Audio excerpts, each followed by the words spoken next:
Yo les gars, petit aparté avant la tier list, c'est pas une publicité, ne vous en faites pas, mais c'est juste pour vous inviter à vous abonner à la chaîne. Je vois qu'il y a pas mal de gens qui regardent et qui sont pas forcément abonnés, donc si vous aimez le contenu, si vous ne l'aimez pas, ne vous abonnez pas bien sûr, mais si vous aimez le contenu et que ça vous plaît, que vous regardez même quelques vidéos, je vous invite, pour vous c'est que un petit clic, mais pour moi bah, ça m'encourage vachement à déjà réfléchir à d'autres projets, réfléchir aux vidéos qui vous feraient plaisir, etc.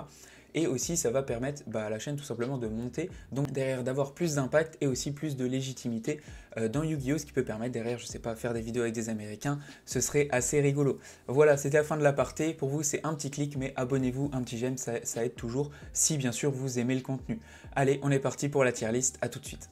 Yo les gars, on se retrouve aujourd'hui pour une nouvelle vidéo. Aujourd'hui on s'intéresse à une tier list post-BLTR, donc qui est la dernière extension qui est sortie actuellement. Le principe de la vidéo, ça va être tout simplement de voir les decks qui ont eu du support dans BLTR, voir un petit peu qu'est-ce qu'a fait le support, et ensuite les classer dans une tier list par rapport à la méta actuelle, qu'on voit un petit peu où est-ce qu'il se place, et que pour vous voyez par exemple où est-ce qu'il est le deck que vous jouez. Donc on est parti directement pour la tier list post-BLTR. Pour commencer, pourquoi il y a déjà des archétypes qui sont dans la tier list? Tout simplement parce que j'ai fait une tier list post-Legacy of Destruction il y a quelques temps, mais qu'il n'y a ni eu banlist, ni eu de nouvelles cartes support pour ces decks-là, donc c'est pour ça que ça n'a pas bougé. En plus de ça, ça va nous servir pour du coup classer nos nouveaux decks qui ont eu du support dans la nouvelle extension.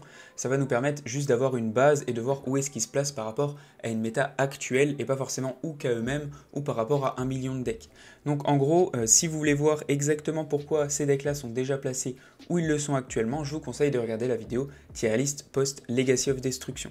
Au niveau du premier deck, ça va être Rouage Ancien. Donc on avait eu pas mal de support dans Legacy of Destruction, ce qui nous permettait d'être meilleur en tant que premier. Au niveau du support qu'on a eu au niveau de cette extension, c'est seulement Dragon Rouage Ancien qui permet de s'invoquer normalement assez facilement quand on n'a que des monstres machines ou qu'il n'y a rien sur le terrain. Et en gros, ça donne une negate de magie ou piège. C'est une carte qu'on va possiblement jouer x1 dans le deck et qui n'est pas non plus très impactante. Elle va juste apporter potentiellement une negate de plus. Mais c'est pas une carte qui va vraiment faire bouger l'archétype au niveau de sa tier list. Pour moi, il reste tout simplement en C, parce qu'il reste un bon archétype, mais en dessous de tout ce qu'on a au-dessus. Au niveau de Sky Striker, on a eu du coup deux nouvelles cartes. La première c'est Cyanos, donc Cyanos qui est un monstre du main deck, qui va nous permettre d'avoir beaucoup plus accès à notre rose, qu'on va jouer aussi dans Sky Striker. Donc ça permet d'accélérer un petit peu le deck au niveau des monstres, d'aller un peu plus vite aussi au niveau des OTK, donc c'est plutôt pratique. Au niveau de Sky Striker, je le placerai quand même à ce niveau-là, donc juste après un Salamangreat, parce que au niveau de Snake Eyes, c'est vraiment pas très bon. Au niveau de Sky Striker, ce qu'on attend vraiment comme support, ça va être Camellia et potentiellement Spectra, qui vont être vraiment des cartes qui vont un peu plus impacter le gameplay au niveau de Sky Striker et faciliter certains combos. Donc pour le moment, c'est vrai que ça n'a pas forcément beaucoup fait bouger les choses, mais ça va juste l'accélérer un petit peu. Au niveau aussi de Rouage Ancien, on va avoir la statue Rouage Ancien qui va sortir, je crois, dans Info, elle a été annoncée, dans Infinite Forbidden qui arrive du coup le 18 juillet. Donc ça pareil, c'est une carte qui va se spé, qui va permettre de lancer des combos et qui va être jouée x3 dans Rouage Ancien. Donc on verra ça un peu plus tard dans la prochaine tier list, mais clairement ça va être un peu plus impactant pour les deux decks. On arrive maintenant au deck Ritual Beast qui a eu pas mal de support dans l'extension. Au niveau de cette carte là qu'on a en photo actuellement, elle va vraiment beaucoup accélérer le deck, on a des combos supplémentaires qui sont arrivés, des boards qui commencent à être vraiment bons. À ce niveau-là, ce que je reproche à ce deck-là, c'est plutôt la complexité pour arriver à des résultats qui ne sont pas forcément non plus impassables, on va pas se mentir. Pour moi, elle fait un peu partie des decks un peu à la GOTY, c'est-à-dire qu'il faut vraiment être très bon à Yu-Gi-Oh! Et connaître son deck à vraiment 1000% pour faire que ce deck soit vraiment efficace. Et en plus de ça, ça reste un deck qui n'est pas méta. Donc même potentiellement contre des gens qui sont moins bons que vous, vous allez aussi perdre. Donc c'est pour ça que je suis pas très fan de ce genre de deck. Donc à ce niveau-là, je vais le mettre en C. Juste après Golem Rouage Ancien, peut-être je le mettrai quand même avant, en vrai de vrai. Au niveau du prochain deck, ça va être Genex. Donc Genex qui a eu du support aussi dans cette extension, c'est surtout la ligne qui va être importante, la ligne qui permet tout simplement à chaque fois de faire des invocations normales supplémentaires, donc d'aller sur un gros board avec des synchros et pas mal de negate. Le principe de ça, c'est vraiment plutôt pas mal. Le truc, c'est qu'on finit sans piège et sans forcément magie et piège même à la fin du combo. Donc vous prenez Dark Ruler No More, c'est compliqué. Vous prenez votre Imperm sur contrôleur Genex, c'est compliqué. Et vous prenez une Entrap mal placée, c'est compliqué. Donc au niveau de Genex, pour moi, c'est un deck qui est vraiment fun. Je trouve ça vraiment trop cool qui sortent des cartes et des supports pour ce genre de deck qui sont vraiment oubliés. Donc à ce niveau-là, je trouve ça vraiment intéressant. Mais je pense que c'est un deck qui ne peut clairement pas trop faire parler de lui. Pour moi, encore moins que Ancienne Gear, parce que tout simplement, il y a 1 million de decks qui arrivent, si on ne fait absolument aucune end-trap, à faire un board NRV. Donc c'est juste une manière de plus de le faire. Donc c'est pas quelque chose de trop original, je trouve, à ce niveau-là. Sauf la mécanique d'invocation, bien sûr. On arrive à la carte la plus impactante de cette extension, qui est Fantôme de Yubel, juste ici. Donc Fantôme de Yubel, qu'est-ce qu'elle rapporte au deck? On fait une fusion en utilisant les matériels du cimetière. En plus de ça, elle va avoir les avantages de Yubel pour taper et pour faire des dégâts. Et en plus de ça, elle a une negate entre guillemets. On peut la sacrifier et on détruit une carte de notre deck à la place d'un effet de l'adversaire. On remplace un effet de l'adversaire. Donc cette carte-là est très impactante pour le coup pour le deck. Elle va faire que pour moi, Yubel actuellement, c'est juste après un Tenpai.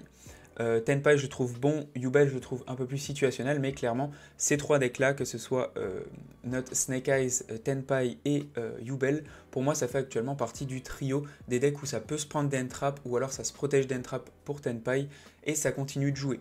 Donc clairement c'est vraiment une très bonne carte qui va être très impactante et comme on le voit et on l'a vu aussi en ECG, ça a vraiment très bien fonctionné pour le deck Yubel tout simplement. Au niveau du prochain deck, ça va être Hero. Donc Hero, on a seulement eu le nouveau Kuribo qui permet de se spé et ensuite de faire, je crois, une destruction, c'est ça, une destruction de monstres sur le terrain. Donc pareil, c'est pas une carte qui est très impactante, un peu comme on a vu pour Rouage Ancien. Ça reste une carte qui est jouable, qui est potentiellement bonne, mais qui va pas faire changer pour le coup la tier list de Hero.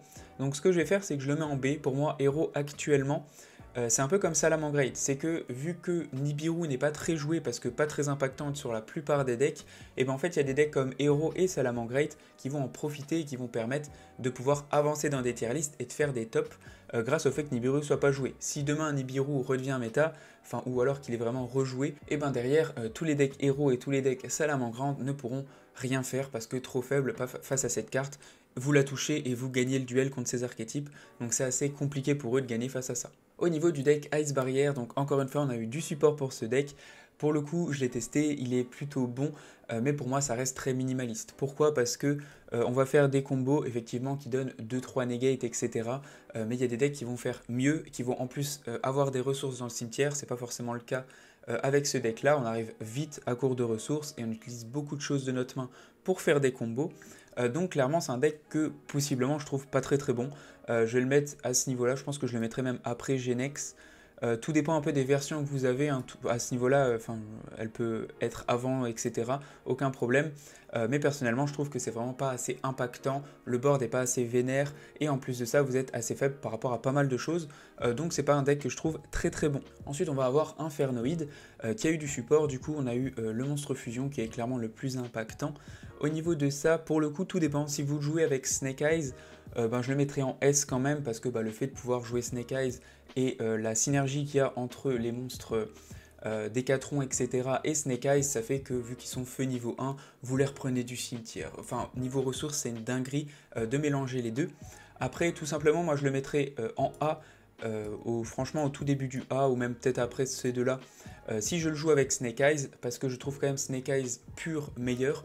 Pas forcément parce que il est meilleur, mais juste parce que moi je préfère jouer la stabilité. Si vous jouez Snake Eyes pur, vous allez avoir beaucoup plus de chances d'avoir des mains Gucci, vous avez 5 cartes utilisables. Si vous jouez par contre avec votre Infernoid, vous allez peut-être avoir une ou deux cartes qui sont mortes en main, ce qui est moins bon.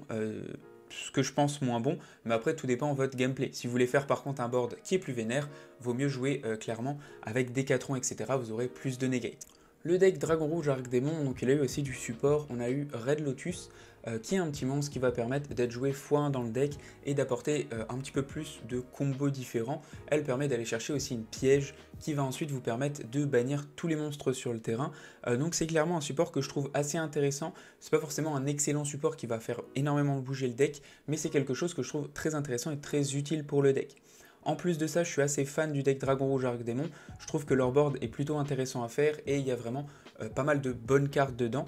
Donc clairement, je vais le mettre juste au-dessus. Donc là, je pense que je le mets en C tout en haut parce que je vois pas non plus gagner contre ce genre de deck. Si par exemple héros c'est possible. En fait, tout dépend. Si vous êtes premier, en vrai, vous pouvez gagner contre pas mal de choses parce que votre board de premier est vraiment assez vénère.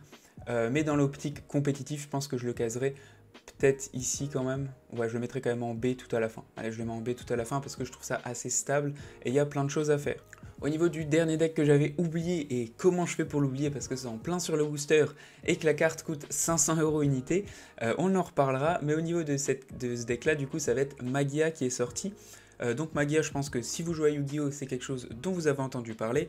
Elle va permettre de faire 3 negates différents, un monstre, une piège, une magie. Et au niveau de cette carte là, elle est jouée de différentes manières, souvent avec Dogmatika pour accélérer le fait qu'elle aille sur les terrains.